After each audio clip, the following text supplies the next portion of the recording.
আসসালামু আলাইকুম। শুনতে পাচ্ছ আমার কথা? ওয়ালাইকুম সালাম। জি আলহামদুলিল্লাহ শোনা যাচ্ছে স্যার।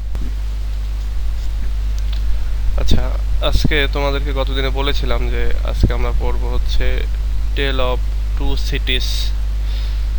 তো এটা নিয়েই আজকের এইটা একদিনেই হয়ে যাবে। অনেক বড়, মানে বড় নোভেল, ভালো নোভেল তো বড়ই হয় আর কি, কিন্তু তবে এটা আমরা একদিনেই বুঝতে পারবো। আমি একটা ডক বিভিন্ন জায়গা থেকে কালেক্ট করেছি এবং এইটা নিয়েই আমরা আর কি পড়ব। এবং আরেকটা বিষয় হচ্ছে যে আহ,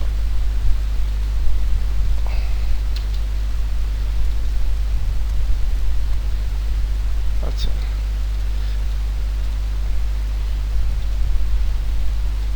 এ টেল অফ টু সিটিস, এটা একদিনেই আমরা বোঝার চেষ্টা করব এবং সব কিছু মিলে বুঝে ফেলবো ইনশাল্লাহ। খুব ইজি করে লেখা আছে, তবে এখানে আমি যেটা কালেক্ট করেছি এটা একটা কি বলে এসে, যেটা লিখেছেন হচ্ছে তোমাদের সিলেটের মেট্রোপলিটন ইউনিভার্সিটির এক টিচার। উনি 2015 সালে এটা পাবলিশ করেছিলেন ডেইলি স্টার পত্রিকাতে। তো সেখান থেকে আমি এটা কালেক্ট করেছি। তো এটাতে খুব সুন্দরভাবে তিনি উপস্থাপন করেছেন, যার জন্য আমি এটা নিয়েছি। নোভেল পুরোটা না পড়লেও মোটামুটি এটা হচ্ছে বুঝতে পারবা। প্রাইড অ্যান্ড প্রেজুডিসের কোশ্চেন পড়াবো, এটা সাজেশন দিব, দিয়ে অবশ্যই কোশ্চেনগুলো পড়াবো। তবে একটা জিনিস হচ্ছে যে আহ, সবগুলো পড়ে আবার কোশ্চেন সবগুলো পড়ে ততদিন টাইম শেষ হয়ে যাবে। তাই জন্য তোমরা নিজেরাও কোশ্চেনগুলো কিছু কিছু করে পড়া শুরু করে দিও। আমি সাজেশন দিয়ে দেবো। আমি এখন থার্ড ইয়ার নিয়ে একটু বিজি আছি, থার্ড ইয়ারের সাজেশনটা করে ফেলার পরেই আমি তোমাদেরটা দিয়ে দেবো। স্যার, হ্যাঁ, I think that we should ask in a limitation time. It would be good for us. Otherwise, it would be in tough for you as well as those who are joining in meeting. হ্যাঁ, yes of course you are right, and I expect it as well. Sir, I think after ending part of the class, we can ask frequently and then you will give your answer. But within class, most of the students they are chatting, they are asking You are irrelevant right. question. You are right. That's the But it burden is for the also study. necessary. You are right, but it is also necessary for mutual interaction. And without mutual interaction, your class won't be live. So I think how we are doing is not wrong, and we should do it. We should maintain it. Otherwise, I will feel um, loneliness in the class because only No, I sir, speak. we can ask relevant question, but sometimes we can Yes, see yes, you irrelevant are right. question. It's so You are easy. 100% right, and I always request you to ask me relevant with the classes, not outside of the class. Okay, thank you so much, and I'll request you all to think about Nuruddin's quest. Okay, thank you.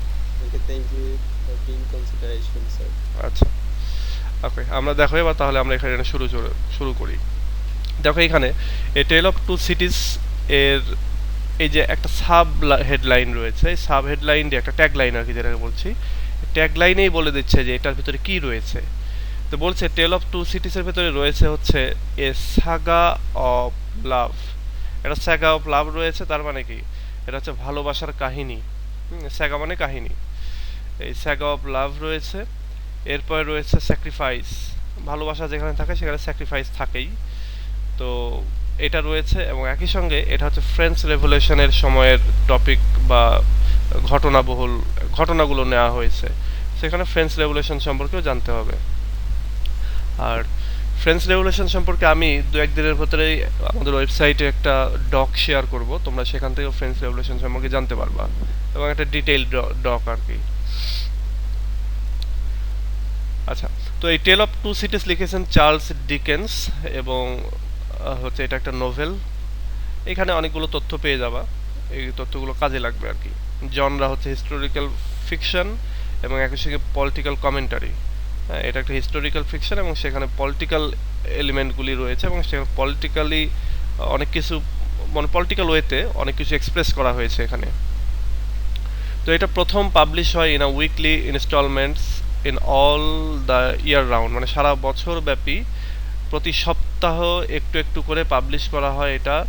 এটা April 30শে November, আচ্ছা from 30শে April থেকে November 29, এক বছর ব্যাপী এটা ইয়ে হয় 1859 সালে। এবং এটার সেটিং, এই গল্পটার সেটিং হচ্ছে London and Paris, two cities বলছে, তো লন্ডন একটা সিটি এবং আরেকটা হচ্ছে প্যারিস। এবং এটা ঘটনার যে কাল সেটা হচ্ছে 1775 থেকে 1792, মানে এটা ফ্রেঞ্চ রেভলিউশনের সময়। ফ্রেঞ্চ রেভলিউশন মূলত হয়েছিল 1779 থেকে 89 পর্যন্ত, এই 10 বছর ব্যাপী। এবং এর আগে পরে কিছু বছর নিয়ে জাস্ট এটার প্রি ইফেক্ট এবং আফটার ইফেক্টগুলো, মানে কজ অ্যান্ড কি বলো এটাকে, ফ্রেঞ্চ রেভলিউশনের আগের কিছু কাহিনী মানে কারণগুলো বা ওইটা আগের পরিবেশ কিছু বর্ণনা করা হয়েছে এবং এর আফটার ইফেক্টটা বর্ণনা করা হয়েছে। মেজর থিমেটিক টপিকস, এখানে কি কি রয়েছে তার একটা থিম হচ্ছে, মেজর যে থিমগুলো সেগুলো। কিছু শুনতে পাচ্ছ না, বাট সবাই তো শুনতে পাচ্ছে। ও তো শুনতেই পাচ্ছে না, বললেও বুঝবে না।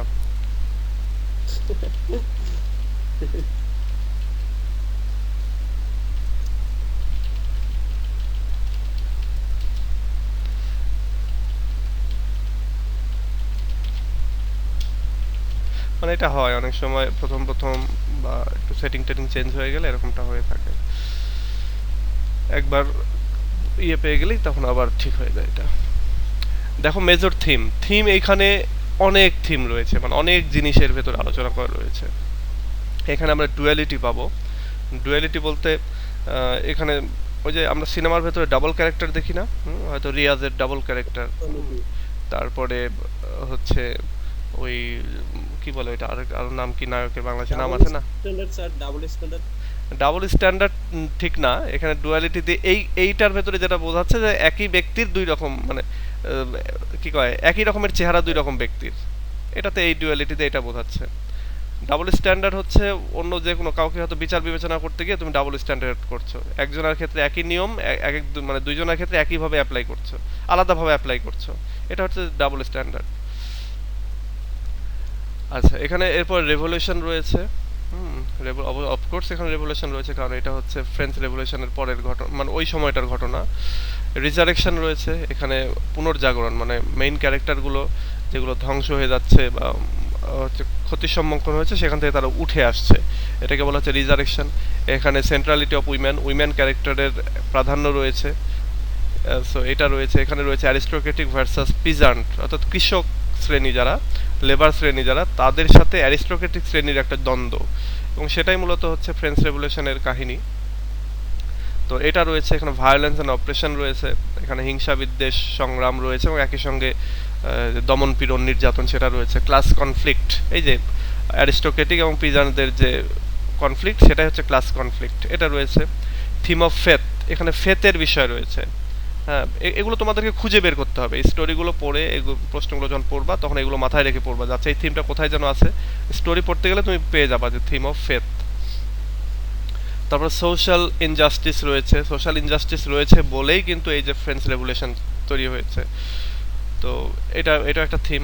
তারপর ফ্যামিলি রিজার্ভেশন, ফ্যামিলি প্রিজার্ভেশন যেটা, সেটা হচ্ছে যে একটা ফ্যামিলি ধ্বংস হয়ে যাচ্ছে সেখান থেকে, বা একটা হয় না যে তোর বংশই তো শেষ, এরকম অনেক কথা আছে বাংলাতে, তো এরকম বংশ শেষ হয়ে যাচ্ছে সেখান থেকে বংশটা আবার তৈরি হয়ে মানে সংরক্ষণ হচ্ছে আর কি, যেটা ধ্বংস হয়ে যাওয়ার কথা।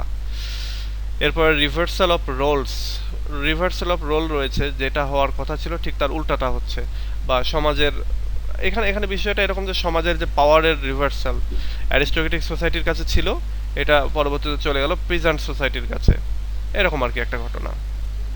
এবং এরপর লাভ অ্যান্ড হেট তো অবশ্যই রয়েছে এখানে, যেহেতু বলা হচ্ছে স্যাগা অফ লাভ, তো সেখানে তো লাভ অ্যান্ড হেট রয়েছেই। তো সব মিলিয়ে এই কয়েকটা হচ্ছে থিম, এবং এই থিমের সবগুলোই এর ভেতরে একটু একটু করে তোমরা পেয়ে যাবা। তবে এখানে লাভ স্যাক্রিফাইস এবং ফ্রেঞ্চ রেভলিউশন এটা হচ্ছে সবচেয়ে ডমিনেন্ট থিম এখানকার। মেজর ক্যারেক্টার এখানে ডক্টর আলেকজান্দ্রা ম্যানেট, লুসি ম্যানেট, লেটার যেটাকে বলা হচ্ছে ডার্নে, মানে ডার্নে ম্যানেট যেটাকে বলা হচ্ছে, কারণ মিস্টার ডার্নের সাথে বিয়ে হয় সেজন্য। চার্লস ডার্নে রয়েছে, সিডনি কার্টন রয়েছে, তারপরে থেরেস ডেফার্স এ রয়েছে, আর্নেস্ট ডেফার্স রয়েছে, তারপরে জেরি, এই যে এই ক্যারেক্টারগুলো রয়েছে আর কি। আমরা এবার একটা ক্যারেক্টার ম্যাপিং দেখি। ক্যারেক্টার ম্যাপিং যদি দেখি তাহলে এটা আমাদের জন্য ইজি হবে যে আসলে হচ্ছে Yes. কে কার সাথে কি সম্পর্কযুক্ত।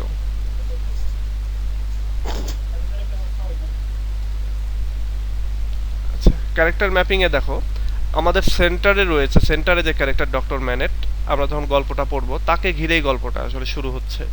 তো এই ডক্টর ম্যানেট হচ্ছে বলছে যে সিক্রেটলি ইমপ্রিজন্ড ফর 18 ইয়ার্স। এই লোকটাকে 18 বছর তোমার গোপনে কারাগারে বন্দি করা ছিল। মানে কোথায় বন্দি করা আছে এটা জানা জানা যাচ্ছিল না এরকম। কেন? কারণ হচ্ছে একটা ক্রাইম ঘটে ওই সময়, ওই তখন হচ্ছে চার্লস, সম্ভবত চার্লস, চার্লস না লুইস 16 শাসন করতে হচ্ছে ফ্রান্সের। এবং লুইস 16 যখন শাসন করতে তখন একটা অপরাধ সংগঠিত হয়। সেই অপরাধী কিন্তু এই লোক না, ডক্টর ম্যানেট, সে কিন্তু অপরাধী না। সে ওই অপরাধ সংগঠিত হওয়াটা দেখে ফেলে। তো এই দেখে ফেলার কারণেই তাকে মনে করো ধরে নিয়ে যায়। তো এই ডক্টর ম্যানেটের হচ্ছে একটা কি বলে সার্ভেন্ট ছিল যার নাম হচ্ছে আর্নেস্ট ডেফার্স, এবং তার হচ্ছে একটা মেয়ে ছিল যার নাম হচ্ছে লুসি ম্যানেট। তো এই লুসি ম্যানেট এর সাথে বিয়ে হয় হচ্ছে চার্লস ডার্নের, এবং লুসি ম্যানেটের একজন প্রেমিক ছিল যার নাম হচ্ছে সিডনি কটন, এবং সিডনি কটন পরবর্তীতে জীবন দেয় হচ্ছে এই চার্লস ডার্নের জন্য। তো এই দিক দিয়ে লুসি কার্টন সে হচ্ছে আসলে হিরোইক একটা রিপ্রেজেন্টেশন হয় তার। এবং এই চার্লস ডার্নি এবং লুসি কার্টনের মানে এটাই হচ্ছে কাইন্ড অফ ফেথ যে এই দুজনের চেহারা একই রকম। এবং এর ফলেই মূলত পরবর্তীতে চার্লস ডার্নেকে অর্থাৎ লুসিকে হেল্প করার জন্য, লুসিকে সুখী দেখার জন্য সে কি করে নিজের জীবনটা দেয়। আমরা আমরা এটা পরবর্তীতে বুঝতে পারবো। এছাড়াও এই যে আরও আছে ম্যাডাম ডেফার্স, এটা হচ্ছে আর্নেস্ট ডেফার্সের হচ্ছে ওয়াইফ। এবং এখানে হচ্ছে মিস প্রস নামে এখানে মাইনর ক্যারেক্টার, জেরি ক্রাঞ্চার এটা মাইনর ক্যারেক্টার। এরপরে মিস্টার লরি, এরাও আমরা যতটুকু পড়বো সেটুকুতে মাইনর ক্যারেক্টার আর কি। ওকে, এই হচ্ছে আমাদের ক্যারেক্টার ম্যাপিং। এবার আমরা এখান থেকে স্টোরিটাতে চলে যাই।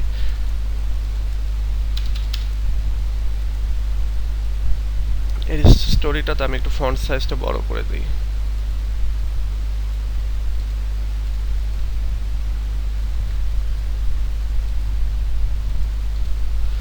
দেখো আমরা একটু ইয়ে করে পড়বো আর কি।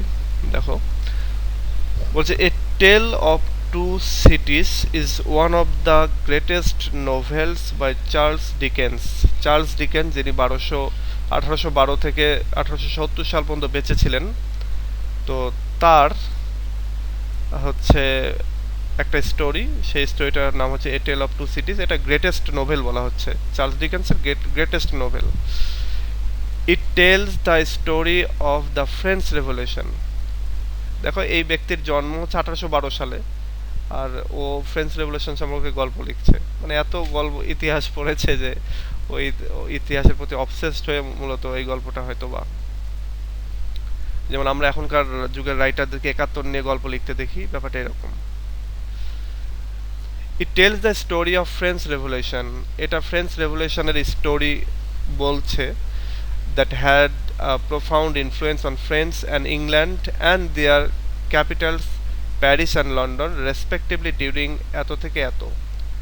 বলছে এইটা মূলত ফ্রেঞ্চ রেভলিউশনের স্টোরি বলছে, এবং এই স্টোরিটাতে আমরা দেখতে পাবো যে ফ্রান্স এবং ইংল্যান্ডের মানুষের ওপরে, বিশেষ করে তাদের যে ক্যাপিটাল প্যারিস এবং লন্ডন, তাদের ওপরে যে ফ্রেঞ্চ রেভলিউশনের যে একটা গভীর যে একটা প্রভাব রয়েছে সেটা আমরা এটা জানতে পারবো। এবং এই জানতে পারবো হচ্ছে যে এই যে ফ্রেঞ্চ রেভলিউশন যখন চলছিল এই 10 বছরের হচ্ছে এই প্রভাবটার ব্যাপারে আমরা জানতে পারবো।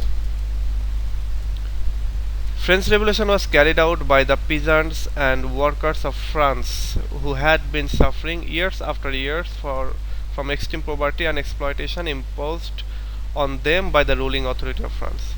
বলছে এই ফ্রেঞ্চ রেভলিউশনটা এটা চলছিল বা চালাচ্ছিল হচ্ছে ফ্রান্সের এবং ইংল্যান্ডের যে পিজান্টস যারা রয়েছে, মানে হচ্ছে কৃষক শ্রেণী এবং ওয়ার্কার শ্রেণী যারা রয়েছে, লেবার শ্রেণী, তারা। এবং তাদেরকে মূলত অথরিটি অথরিটি অফ ফ্রান্স তারা কি করছিল, দীর্ঘদিন ধরে এক্সপ্লয়েট করছিল, শোষণ করছিল, এবং এই প্রচণ্ড শোষণ নিপীড়নের জন্য এবং এর ফলে প্রচণ্ড দারিদ্রতার কারণে তারা এটা বছরের পর বছর ধরে চলে আসছিল এবং তারপরে তারা কি করলো, রিভোল্ট করলো। এবং রিভোল্ট করলো কত, 1789 থেকে 1799 সাল, এই 10 বছরের মধ্যে।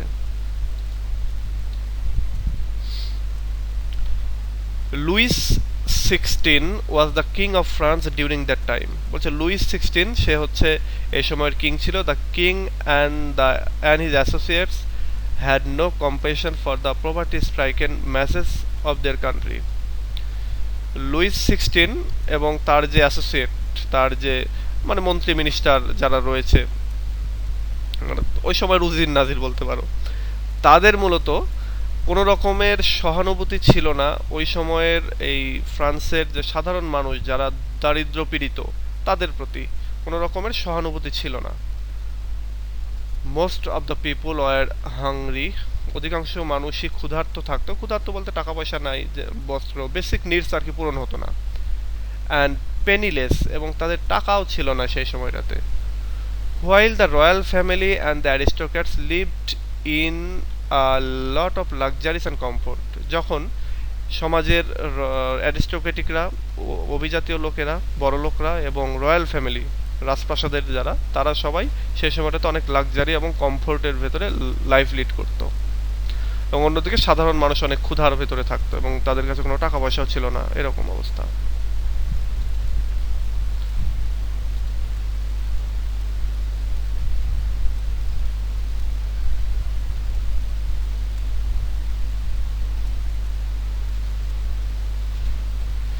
আচ্ছা, class discrimination prevailed acutely all over France during that time. বলছে ওই সময়টাতে ফ্রান্সের সব জায়গায় যে ক্লাস ডিসক্রিমিনেশন, শ্রেণী বৈষম্য যেটা, সেটা প্রিভেইল করছিল।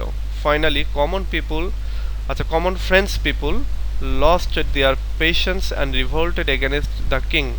এবং ফাইনালি যেটা হলো যে সাধারণ মানুষ তারা তাদের ধৈর্য হারিয়ে ফেললো এবং কিংয়ের এগেনস্টে তারা বিদ্রোহ করলো। এটা অনেকটাই বর্তমানে শ্রীলঙ্কার মতো কাহিনী আর কি।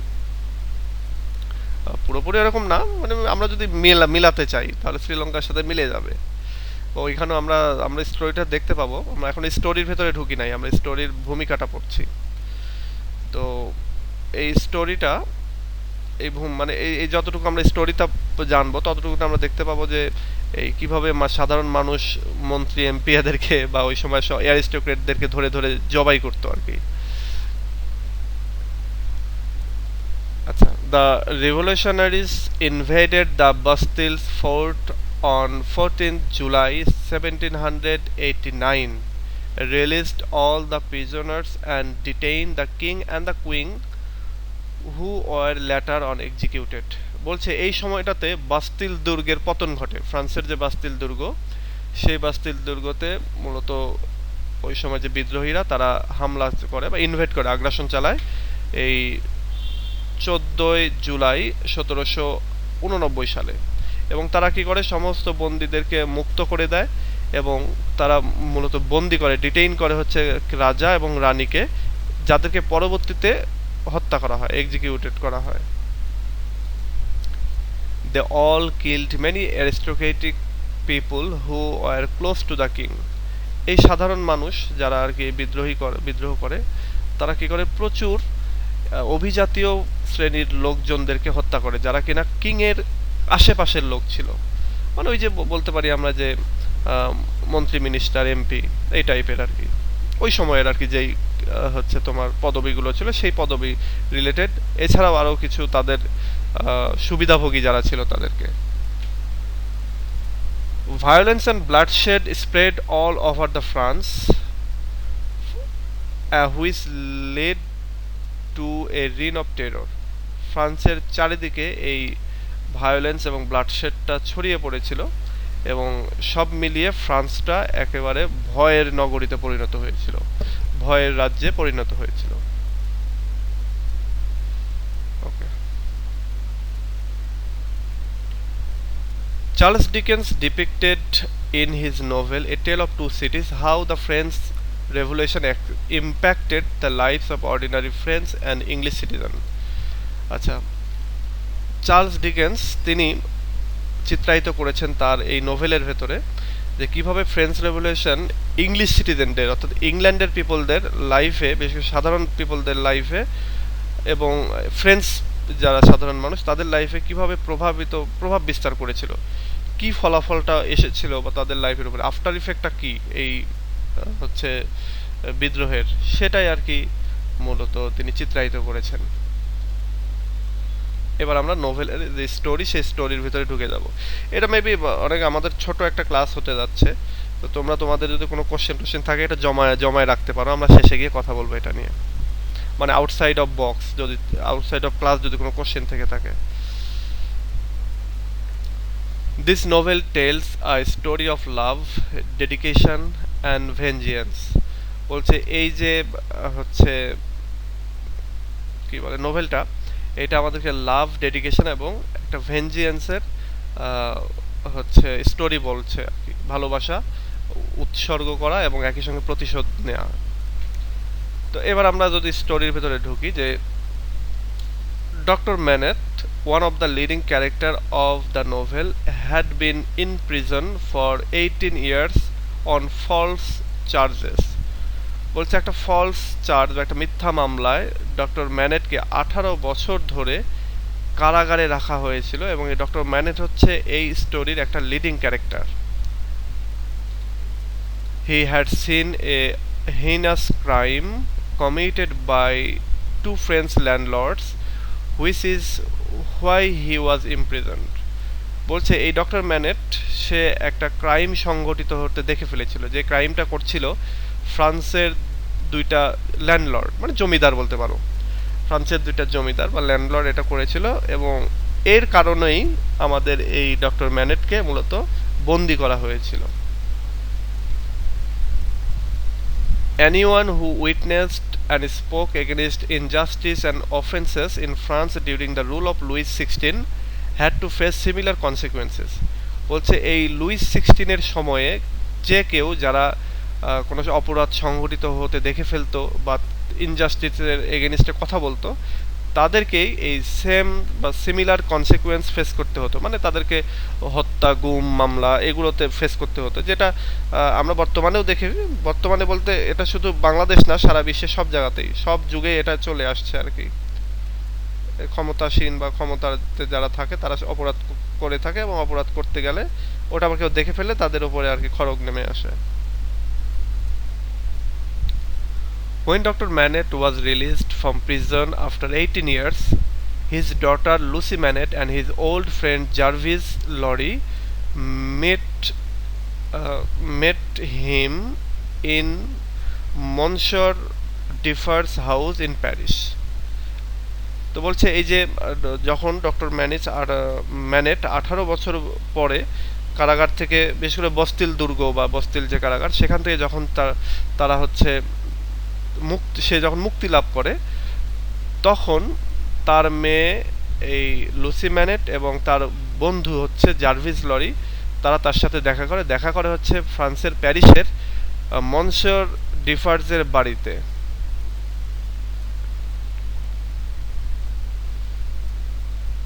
মনসিয়র Defarge was Doctor Manette's clerk many years earlier.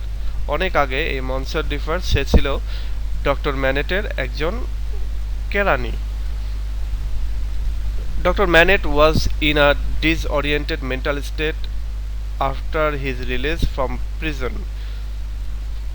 এই প্রিজন থেকে যখন ডক্টর ম্যানেটকে মুক্ত করা হলো, তখন ডক্টর ম্যানেট এই যে অনেক দিন ধরে অন্ধকার কারাগারে থাকার কারণে সে একটু পাগল টাইপের হয়ে গেছে। তো এটাই বলছে যে মেন্টালি ডিসঅরিয়েন্টেড অবস্থায় সে রয়েছে। He couldn't recognize anyone, not even his daughter. সে কাউকে রিকগনাইজ করতে পারছিল না, চিনতে পারছিল না, এমনকি তার নিজের মেয়েকেও সে চিনতে পারছে না। However, Lucy Manet took Dr. Manet to her house in London.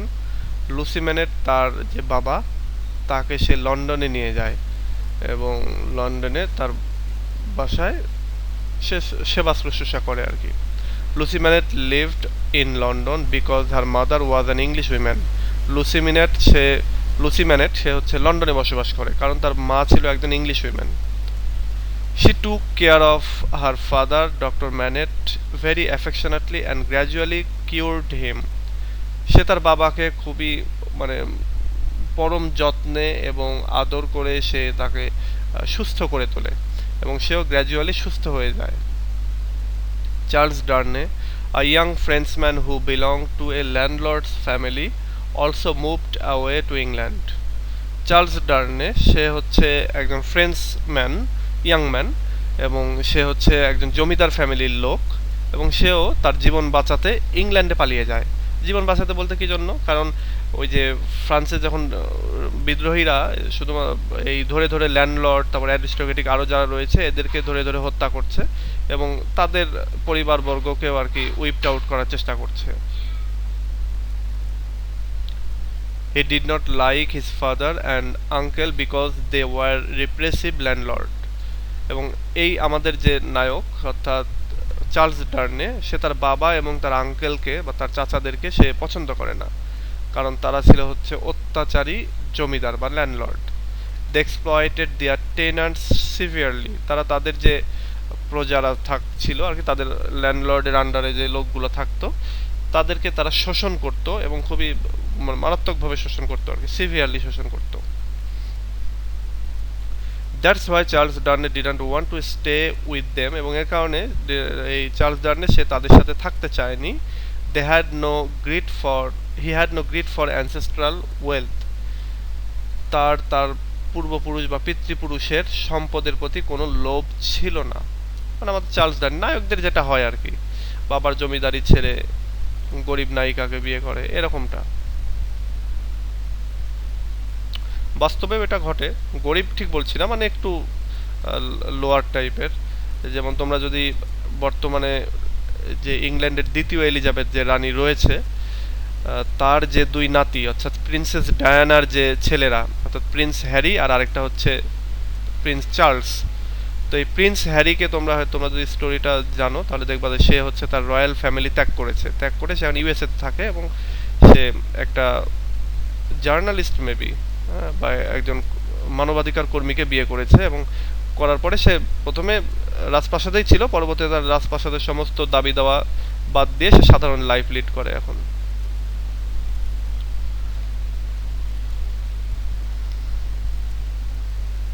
আচ্ছা, এবার দেখো Charles Darnay got introduced to Doctor ম্যানেট।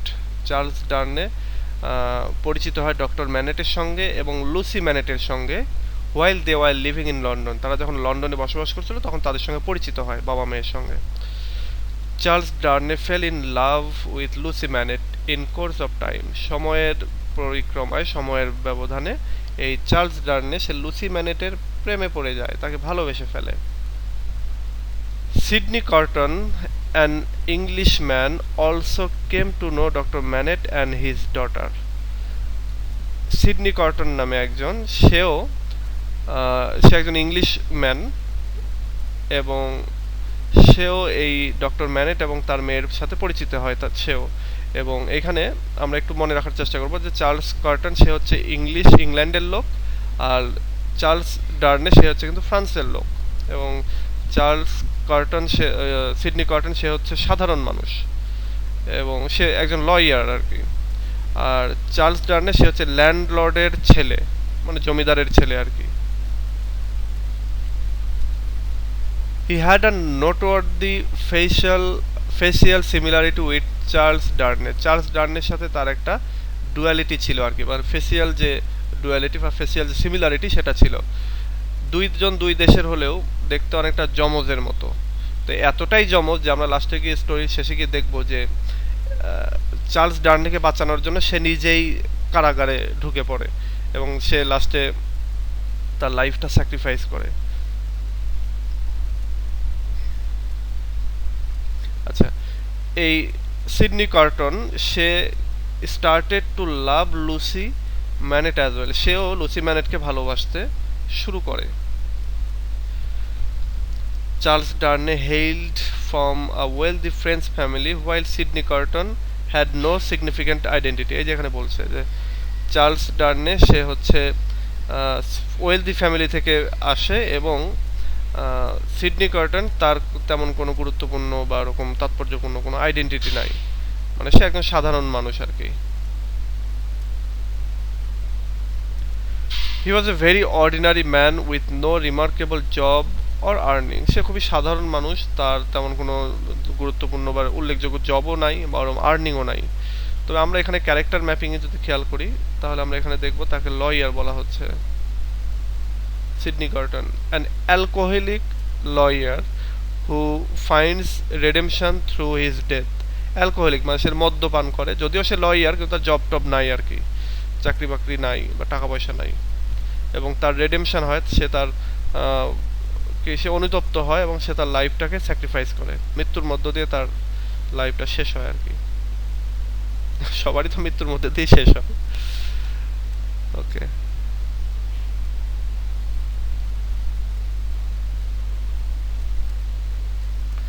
however, Charles Darnay succeeded in his pursuit and married Lucy Manet with her and her father's consent. বলছে শেষে গিয়ে যারা দেখা যায় যে চার্লস ডার্নে সে সাকসেসফুল হয় এবং সে হচ্ছে লুসি ম্যানেটকে বিয়ে করে, তার লুসি ম্যানেটের বাবা এবং Lucie ম্যানেটের সম্মতিক্রমে। Sidney Carton nevertheless continued to love Lucy Manet, and one day he promised to Lucy Manet that someday he would prove his selfless love for Lucy. Sydney carton যাই হোক সে তারপরেও Lucy ম্যানেটকে ভালোবাসতেই থাকে এবং সে promise করে একদিন Lucy ম্যানেটকে যে ওকে আমি তোমাকে খুবই সেলফলেস বাসতাম, সো তুমি আমার হলো না, ঠিক আছে সমস্যা নেই, আমি তোমাকে এখনও ভালোবেসে যাব, তবে আমি যদি কখনো সুযোগ আসে তাহলে আমি তোমাকে আমার লাভটা যে সেলফলেস ছিল, আমি যে স্বার্থহীনভাবে তোমাকে ভালোবেসেছিলাম, এটা আমি প্রমাণ দেব এটার। Anyway a French Revolution broke out. Anyway, as French Revolution broke out all over France, people got hold of all the landlords of France and started killing them on guillotine. আচ্ছা, বলছে যাই হোক ফ্রেঞ্চ রেভলিউশন যেহেতু চলছিল সমস্ত France জুড়েই, so ফ্রান্সের সাধারণ মানুষ তারা ল্যান্ডলর্ড এবং অ্যারিস্টোক্রেটিক পিপলদেরকে ধরছিল ফ্রান্সের, এবং তাদেরকে গুলেটিন নামক একটা যন্ত্র যেটা দিয়ে আসলে জবাই করা হয় আর কি। মধ্যযুগে এরকম অনেক যন্ত্রপাতি ছিল যেগুলো দিয়ে অত্যাচার করা হতো। হ্যাঁ ওইটাকে গিলেটিন বলা হয় ইংরেজি। হ্যাঁ হ্যাঁ হ্যাঁ গিলেটিন। তো এই গিলেটিন এটা এক ধরনের যন্ত্র যেটা দিয়ে মূলত ওই মধ্যযুগীয় আর কি, যেটা দিয়ে মানুষদেরকে শাস্তি দেওয়া হতো বা মেরে ফেলা হতো। তো এটাই আর কি। গিলেটিনটা দেখতে কেমন? এইটা ওই যে একটা কাচের ফ্রেমের মতো থাকে, উপর থেকে ভারী একটা মানে খুব ধারালো একটা লোহার পাতা নিচে পড়ে, তখন মাথা কেটে যায় এইরকম। আমরা দেখে আসি। এই যে এটা মানে ব্যাপারটা হচ্ছে এরকম যে ওই যে মধ্যযুগীয় ব্যাপার স্যাপার, এই যে দেখতে পাচ্ছ মনে হয়, তাই না? Yes, sir. এই যে এটা, এই যে উপর থেকে এদিকে তোমার মাথা ঢুকিয়ে দিবে, এই যে এইভাবে শুয়ে দিবে এবং উপর থেকে ওটা ছেড়ে দিবে আর মাথাটা কেটে এই যে এরকমটা হয়ে যাবে। মধ্যযুগীয় অস্ত্রগুলোই অন্যরকম, অনেক শাস্তির। যেমন তারও আগে এই যে দেখতে দেখো চেহারাটা কেমন। ওই যে আমরা বলতাম না যে রাজাদেরকে নিয়ে গিয়ে কতল করা হতো, তো এইটা হচ্ছে কতল। তোমরা শুলে চড়ানোর বিষয়, শুলটাও যদি দেখো কখনো দেখবা যে লোহার দণ্ড ওর উপরে বসিয়ে দিত, চিন্তা করতে পারছো? মধ্যযুগে অনেক অস্ত্র শস্ত্র এরকম আছে যেগুলো খুবই মানে ভয়ঙ্কর শাস্তি। বর্তমানে যেমন সর্বোচ্চ শাস্তি হচ্ছে কি গুলি করে মেরে ফেলে, তুমি মানে মারা যাবে আর কি সিম্পলি, আবার তোমাকে ফাঁসি দিয়ে মারবে। কিন্তু এই যে এইগুলো ভয়ঙ্কর, সমস্ত যন্ত্রপাতি, মৃত্যুর যে যন্ত্রপাতি সবই ভয়ঙ্কর, কিন্তু এগুলো হচ্ছে একটু বেশি ভয়ঙ্কর মনে হয় যেন।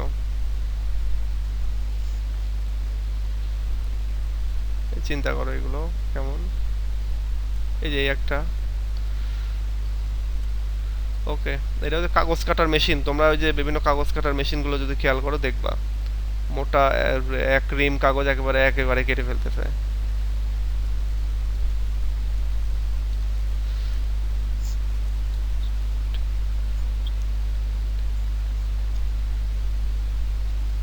আচ্ছা এবার দেখো, Gabelle, an old servant of Charles Darnay's family. Charles ডার্নের ফ্যামিলির একটা পুরাতন চাকর ছিল যার নাম হচ্ছে গ্যাবেল। তো এই গ্যাবেলকে পাঠানো হয়, sent a letter to Charles Darnay informing that he had been arrested by the revolutionaries. Gabelle সে হচ্ছে চার্লস ডার্নের ফ্যামিলি মানে নায়কের ফ্যামিলির একটা ওল্ড সার্ভেন্ট। সে একটা লেটার পাঠায় চার্লস ডার্নের কাছে যে আমাকে অ্যারেস্ট করেছে হচ্ছে রিভলিউশনারি যারা রয়েছে তারা, বিদ্রোহীরা। He requested Charles Darnay to came to Paris to get him out of prison. এবং সে বলে যে তুমি আসো আমার প্যারিসে আসো এবং আমাকে এই বন্দি দশা থেকে মুক্ত করো। Charles Darnay left to France, আচ্ছা left for France without informing his wife. Charles Darnay এবার কি হয়, তাই সে তার নিজেকে ওই তার বাড়ির চাকর যে গ্যাবেল তাকে মুক্ত করার জন্য সে তার ওয়াইফকে না জানিয়ে ইংল্যান্ড থেকে ফ্রান্সে আসে। He just left a letter at home, say just বাড়িতে একটা চিরকুট রেখে আসে যে আমি এরকম ফ্রান্সে যাচ্ছি। As soon as Charles Darnay reached Paris he was detained by the revolutionaries as he belong to the family of an exploitative landlord. সে যখনই প্যারিসে পৌঁছায় চার্লস ডার্নে তখনই যে বিদ্রোহীরা রয়েছে তারা তাকে ধরে ফেলে, ডিটেইন করে ফেলে। এবং এর কারণ হচ্ছে সেও যেহেতু ওই এক্সপ্লয়েটিভ বা শোষণকারী ল্যান্ডলর্ড ফ্যামিলির সদস্য, এই জন্য তাকেও ধরে ফেলা হয়। Lucie Manette and Doctor Manette left for France too as they were highly worried about Charles ডার্নের সেফটি। এই অবস্থায় লুসি ম্যানেট এবং ডক্টর ম্যানেট দুজনই অর্থাৎ বাবা মেয়ে তারাও ফ্রান্সের উদ্দেশ্যে রওনা হয়। এবং কারণ তারা হচ্ছে এই মিস্টার ডার্নের, চার্লস ডার্নের নিরাপত্তা নিয়ে খুবই অডিট ছিল, খুবই উদ্বিগ্ন ছিল। Charles Darnay was thrown into prison by the revolutionaries and Doctor Manette found no way to get him liberated. বলছে যে চার্লস ডার্নেকে আসলে মেরে ফেলা হয় না, সাথে সাথেই তাকে কি করা হয়, ওই বন্দি করা হয় এবং কারাগারে প্রেরণ করা হয়। এবং এই অবস্থায় ডক্টর ম্যানেট অর্থাৎ তার যে শ্বশুর, সে অনেক চিন্তা ভাবনা করেও তাকে স্বাধীন করার বা তাকে বের করে নিয়ে আসার কোনো পথই যেন সে খুঁজে পাচ্ছিল না।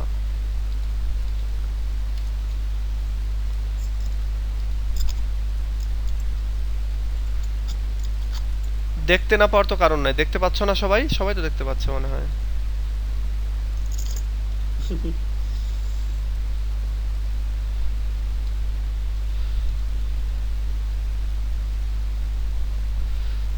এবার দেখো, ঠিক ওই মুহূর্তে যখন হচ্ছে চার্লস ডার্নেকে আটক করা হলো তখন a striking thing happened at that time.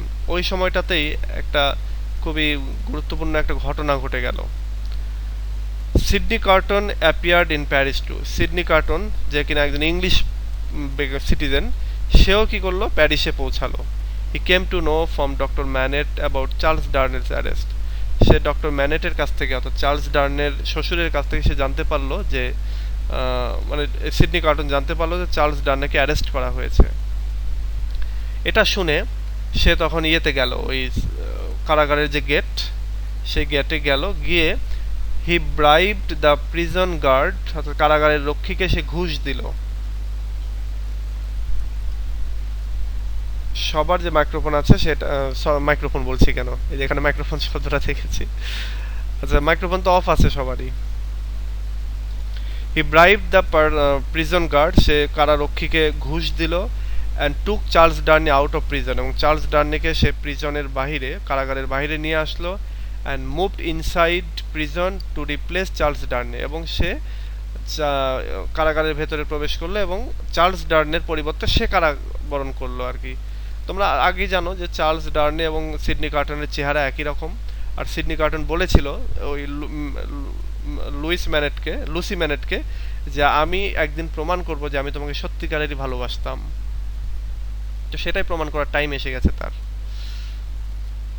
Charles ডার্নে reunited with his family, এবং এই অবস্থা কি হলো, চার্লস ডার্নে সে তার ফ্যামিলির সাথে পুনরায় যোগ দিল।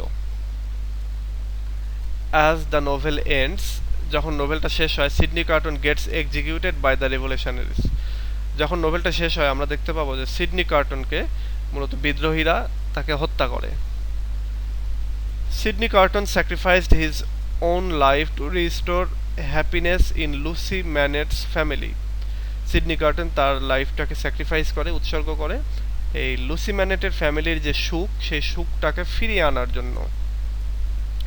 হি saved Charles Darnay in exchange for his own life, just to prove his selfless love for Lucy, when which was an act of supreme self-dedication. বলছে সে, অর্থাৎ আমাদের এই ডক্টর, সরি, সিডনি কার্টন, সে মূলত চার্লস ডার্নিকে সেভ করে তার নিজের life দিয়ে, জীবন দিয়ে, এটা প্রমাণ করার জন্য যে লুসি ম্যানেটের প্রতি যে তার যে ভালোবাসা ছিল সেটা ছিল হচ্ছে সেলফলেস, স্বার্থহীন ভালোবাসা, নিঃস্বার্থ ভালোবাসা। এবং এইটা মূলত এই যে প্রমাণটা বা এই যে নিজের জীবনটা দিয়ে দিল হচ্ছে প্রেমিকার হাজবেন্ডের জন্য, এটা হচ্ছে একটা সুপ্রিম সেলফ ডেডিকেশন, মানে বড় রকমের একটা আত্ম উৎসর্গ। এরকমটা হয় না সাধারণত, যেটা হয় যে উল্টোটা হয়, যে তুই আমার প্রেমিকাকে বিয়ে করেছিস আমি তোকে দেখে নিব, এইটা হয়। বাট এইখানে এরকমটা দেখাচ্ছে। এরকম আমার পরিচিত একজন আছে, মানে ছোট ভাই বলতে পারো। ওর বিয়ে এই 2-3 বছর আগের ঘটনা। খুবই ক্লোজ ছোট ভাই, আমরা মোটামুটি 3-4 বছর একসঙ্গে এক মেসে থাকতাম ঢাকায়। তো ওর বাড়িতে বিয়ে দেয় ওকে, বেশ অনেকটা জোর করেই বলতে পারো, যে নাকি তোকে বিয়ে করতেই হবে। তো যখন বিয়ে করে আসার পরে দেখা যাচ্ছে যে মানে একেবারে অনুষ্ঠান করে যে তুলে নিয়ে এসেছে এরকমটা না, এখনো বিয়েটা জাস্ট করে তোমার শ্বশুর বাড়িতেই বউটা আছে। পরে জানতে পারে যে বউ পরে ফোনে বলছে যে আপনি একটু আসেন, আমি দেখা করবো আপনার সাথে। পরে যাই হোক দেখা হলো, দেখা হয়ে বলে যে আমার এরকম সম্পর্ক আছে, তো বাড়ি থেকে জোর করে আপনার সাথে বিয়ে দিয়েছে, তো এই অবস্থায় তো আমরা ভালো কেউই থাকবো না। তো তখন আপনি যদি আমাকে এটা থেকে মুক্ত করেন বা এইভাবে কিছু একটা করা যায়, তো তখন মানে আমার ওই পরিচিত সে তখন কি করলো, ওই ছেলেকেও নিয়ে আসলো এবং নিজের বউকে নিয়ে গিয়ে নিজে প্রথমে ডিভোর্স দিল, দিয়ে একই সঙ্গে বিয়ে দিয়ে নিয়ে যেয়ে বাড়িতে তুলে দিল। আর ওর বাড়িতে যারা জোর করে বিয়ে দিয়েছিল ওকে, ওদের প্রতি আর কি একটা সে ঘৃণাও পোষণ করতে থাকলো। পরবর্তীতে অবশ্য ও আরেকটা বিয়ে করেছে এবং এখন যে বিয়েটা করেছে একটা বাচ্চাও হয়েছে, খুব সুন্দর ফুটফুটে বাচ্চা। এরকম কাহিনী বাস্তবেও ঘটে। আচ্ছা, A Tale of Two Cities illustrates how general people can overthrow a government if they are tormented continuously. হচ্ছে টেল অফ টু সিটিজ ইলাস্ট্রেট করছে, বর্ণনা করছে যে কিভাবে সাধারণ মানুষ সরকারকে উৎখাত করতে পারে যদি সরকার কন্টিনিউয়াসলি টর্মেন্টেড হয় বা হচ্ছে করে আর কি, নির্যাতন করতে থাকে, টর্মেন্ট করতে থাকে, যেটা যে আমরা শ্রীলঙ্কার সাথে যদি মেলাই তাহলে আমরা দেখতে পাবো। At the same time, this novel tells a love story too, with special emphasis on the sacrificial attribute of Sidney Carton's character. এবং একই সময়ে আমরা দেখতে পাই যে এই নোভেলটা একটা লাভ স্টোরিও রয়েছে, এবং সেই লাভ স্টোরিটাতে মূলত একটা স্যাক্রিফাইসের যে বৈশিষ্ট্য বা গুণাবলী, বিশেষ করে সিডনি কার্টনসের যে ক্যারেক্টারে, সেটার মাধ্যমে এটাতে হচ্ছে এই লাভ স্টোরিটাও তো খুব সুন্দরভাবে ফুটিয়ে তোলা হয়েছে। তো এটা লিখেছেন হচ্ছে ডেইলি স্টার পত্রিকা পাবলিশ হয়েছিল 15 সালে আর কি, এবং Mahfuz ul Hasib Chowdhury, senior lecturer, department of English, Metropolitan University, Sylhet. তোমরা সিলেটের এই ইউনিভার্সিটি অবশ্যই নিশ্চয়ই জানো অনেকেই, তোমরা যারা সিলেট থেকে আছো। It's a private university. হ্যাঁ, উনি খুব সুন্দরভাবে এটা লিখেছিলেন। আমি ওই ডেইলি স্টার পত্রিকা থেকে কালেক্ট করেছি এবং এখানে সুন্দর করে দেয়া আছে, তাই এটা তোমাদেরকে পড়িয়ে দিলাম। আচ্ছা, এখন বলো, এখানে না বোঝার তো কিছু নাই, সবই ইজি।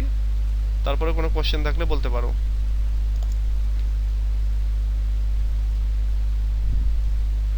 কারো কোনো কোশ্চেন আছে?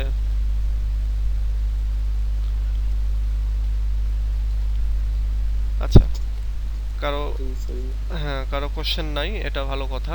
আর এটা খুবই ইজি। আমি এই ডক ফাইলটা, আচ্ছা তোমরা একটা জিনিস বলো তো, পিডিএফ দিলে তোমাদের সুবিধা হয় নাকি এমনি জাস্ট এই টেক্সটটা কপি করে টেক্সট শেয়ার দিলে বেশি সুবিধা হয়, কোনটা? পিডিএফ দিলে যেটা হয়, আমার এক্সপেরিয়েন্স যেটা বলছে যে অনেক সময়, মনে হয় ভালো হয়।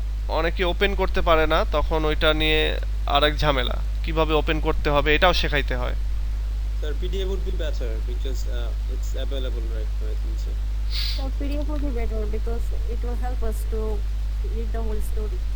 এটা অনেক সময় ওই যে সমস্যাটা হয়, আমি যেটা বললাম যে ইয়ে হয় আর কি, অনেকে বুঝতে পারে না যে কিভাবে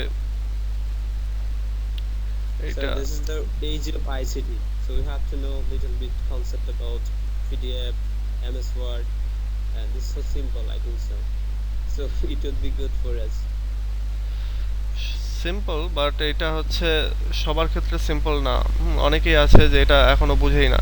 তোমাদের ক্ষেত্রে এই তোমাদের গ্রুপগুলোতেই ফেসবুকে জয়েন করাতে গেলে আমাকে অনেক সময় অনেক হ্যাসেল পোহাইতে হয়। অনেকে বুঝেই না যে সে কীভাবে হচ্ছে ইয়ে করবে। অনেকে টাকা দিয়ে বসে থাকে, 3 দিন 4 দিন পরে গিয়ে বলবে যে আমি টাকা দিচ্ছি, আমার অ্যাড করেননি।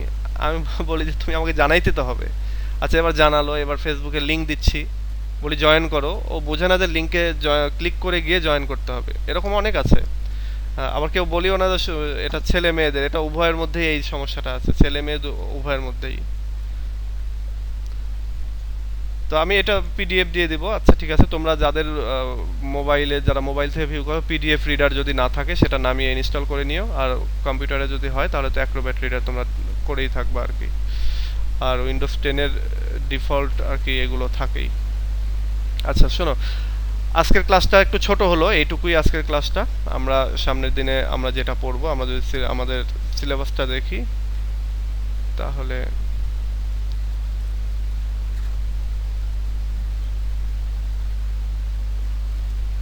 সামনের দিনে জেনাইর থেকে আমরা সামনের দিনে এটা পড়বো। এটা এই যে শার্লট ব্রন্টির একটা রাইটিং। এটা হচ্ছে একজন ফিমেল রাইটার মেবি। সো তার এটা এটা এটা এটা খুব সুন্দর একটা নোভেল, আমরা এটা পড়বো সামনের দিনে। আর এই এই নোভেল অর্থাৎ 19th সেঞ্চুরি নোভেল পড়ার শেষে আমরা একটু কঠিন একটা সাবজেক্ট পড়বো আর কি। তোমাদের ইয়ে আছে না, এই যে ক্রিটিসিজম আছে, ক্রিটিসিজমটা অনেক বোরিং লাগবে। তোমরা থার্ড ইয়ারেও পড়েছো, দেখবা যে খেয়াল করে যে অনেক বোরিং একটা বিষয়। তো আমরা ক্রিটিসিজম একটা একটা করে পড়া শুরু করবো, আমরা মাঝে মাঝে একটা করে পড়বো। দেখো 4টা ক্রিটিসিজমের পার্ট রয়েছে, আমরা 4টা মাঝে মাঝে 4 দিন পরে দেখবো যে আমরা এটা মাঝে মাঝে হয়ে গেছে আর কি ভেতর থেকে। তো এটা আমরা করবো, একেবারে একটা জিনিস পড়তে সবসময়ের জন্য বোরিং লাগবে। সো ঠিক আছে, আজকে এ পর্যন্তই। ভালো থেকো সবাই। আর সামনের দিন জেনাইর হবে, আমাকে আবার কেউ মেসেজ দিও না যেন। প্রতিদিনই এটা কেউ না কেউ মেসেজ দেয় যে আগামী দিনে কি হবে।